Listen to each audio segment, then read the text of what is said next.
এক গ্লাস পানি নিয়ে আসো। আর বলতে হবে না, আপনার ভাষা আমি বুঝে গেছি। আমি তো আপনার ভাষা বুঝলাম, কিন্তু আপনি আমার ভাষা বোঝেন নাই। পাশাগো ভাষা আমি আপনার বুঝাইয়া দেবো ইনশাআল্লাহ। না না, এইসব মাথা গরমের কাম না।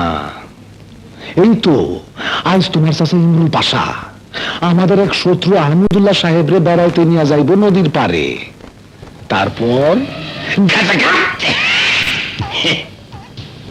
লাশটা নদীতে ফালাই দিব, কাক পক্ষে টের পাইব না। এইটা হলো কি? এইটা হলো পাশার ভাষা।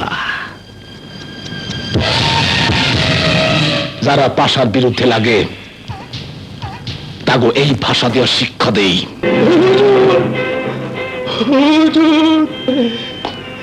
কাঁপতেছিস কে?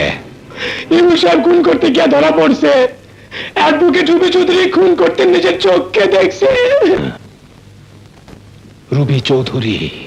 হ্যাঁ, এখন সে রাজ সাক্ষী হয়েছে।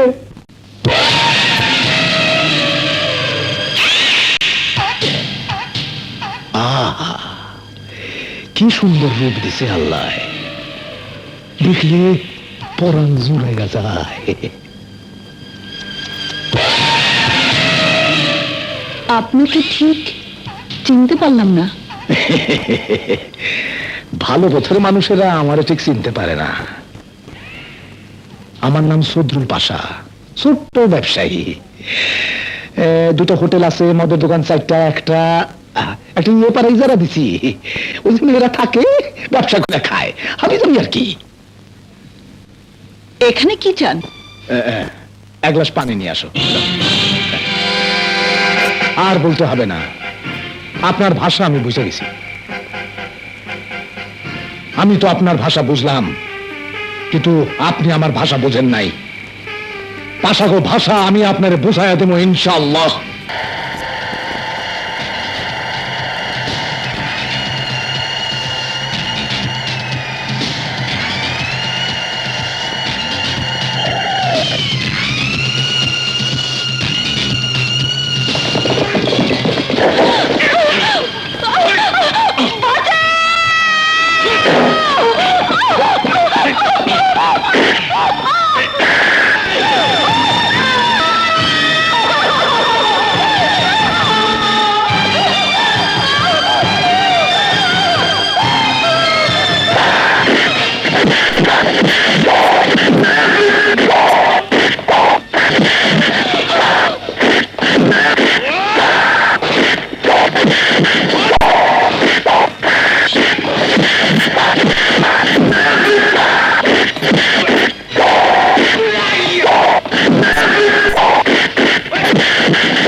কি আপনার হাত থেকে রক্ত ঝরছে? আরে না না, ওনার দরকার হবে না ম্যাডাম। আমাদের শরীরে আল্লাহ জন্মের সময় এমন কিছু এক্সট্রা রক্ত দিয়ে দিয়েছেন যা মাস্তানি করতে গিয়ে বইয়ে দিতে হয়। কি যে বলেন, মাস্তানি করতে নয়, আপনি মাস্তানদের হাত থেকে মাঝাতে রক্ত ঝরালেন। চলুন আপনাকে পৌঁছে দিয়ে আসি। না না, আমাকে পৌঁছাতে হবে না, আমি নিজে পৌঁছে যেতে পারবো। আসি। শুনুন, এত বড় উপকার করলেন, নামটা একটু জানতে পারবো না? রাজু মাস্তান। আপনি সেই নাম করা রাজু মাস্তান? জি হ্যাঁ, বুঝতে পারছি। নাম শুনে কাজের সাথে মেলাতে পারছেন না, এই তো? হ্যাঁ, ঠিক ধরেছেন। আপনার কাজ হচ্ছে মানুষ মারা। মিথ্যে কথা। মাস্তানি করে পেট চালাতে, মানুষের পাপের মাল লুট করি, কিন্তু মানুষ মারি না। যা আপনি বুঝবেন না ম্যাডাম। আমাকে বুঝতেই হবে, পেট চালানোর জন্য তো আরো অনেক পথ আছে, সৎভাবে বাঁচার পথ। জানি, কিন্তু আমাদের মতো মানুষের জন্য সে পথ বন্ধ হয়ে গেছে। এমএ পাশ করার পর মানুষের দুয়ারে দুয়ারে ঘুরেছি একটা চাকরির জন্য। সবাই হেসেছে, ঠাট্টা করেছে আমার সততাকে। আমার এমএ ফার্স্ট ক্লাস পাওয়া ওদের জন্য একটা বিশ্রী ব্যাপার। তাই তাই সার্টিফিকেট ছিঁড়ে ফেলে দিয়ে অন্যের পথে নেমে গেলাম। অন্যায়ের পথে বাঁচাকে বাঁচা বলে না।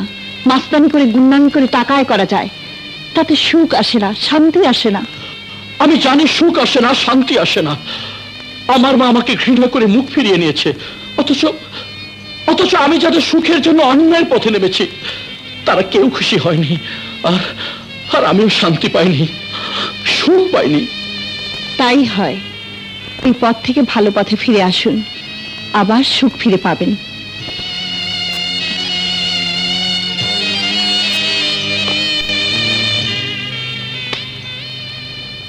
এই নিন আমার কার্ড। আপনি আমার সঙ্গে দেখা করবেন, আমি আপনাকে চাকরি দেব। সততার চাকরি। মিস রবি চৌধুরী, অ্যাডভোকেট।